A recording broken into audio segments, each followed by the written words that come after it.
தமிழர்களுடைய பாரம்பரிய சின்னமான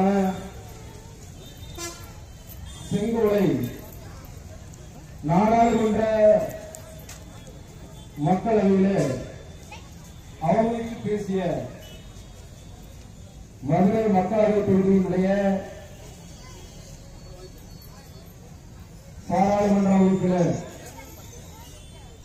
வெங்கடேசன் அவர்களை கண்டித்து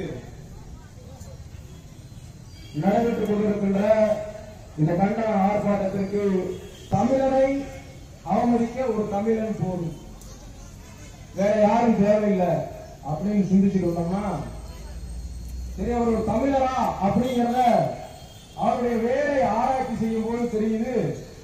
தமிழ் மன்னர்களை, தமிழ் மரபை, ஒரு தமிழரை இந்த இந்திய தேசத்தினுடைய நாடாளுமன்றத்திலே அவமதித்தது ஒரு தமிழர் அல்லாத நபர் அண்ணன் சூனாபானா வெங்கடேஷ்.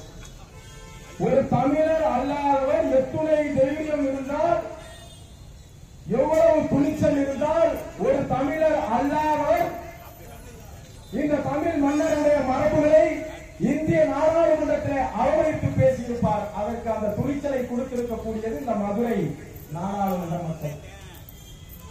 அன்பு சகோதரர்களே, அண்ணன் வெங்கடேசன் அவர்கள் நிறைய புத்தகங்களை எழுதியிருக்கிறார். ஒரு எழுத்தாளர், நிறைய வாசிக்கக்கூடியவர், அவருக்கு எல்லாமே தெரியும் அப்படின்னு நம்ம நினைச்சிட்டு இருந்தோம்.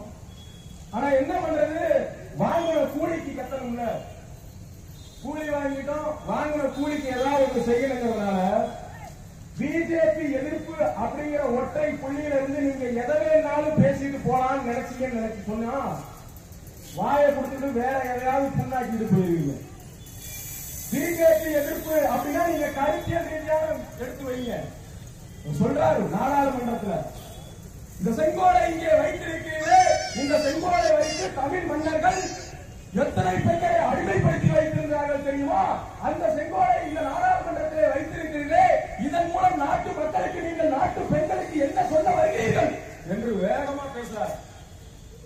என்ன சொல்ல வர்றது? கருணாநிதியுடைய வரலாற்றையா நாட்டு பெண்களுக்கு சொல்ல முடியும்? இல்ல கம்யூனிஸ்டுடைய வரலாற்றையா நாட்டு பெண்களுக்கு சொல்ல முடியும்?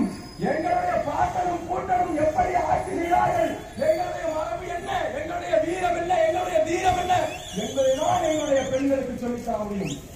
செங்கோல் என்பது வெறும் பொருள் அல்ல, நண்பார்களே, வெறும் பொருள் அல்ல, அது வீரத்தின் அடையாளம், அது நேர்மையின் அடையாளம், அது அறம் பெறாத ஆட்சியினுடைய அடையாளம். இதுக்காக தான் இங்க வச்சிருக்காங்க. வெறும் பொருள் அல்ல அது.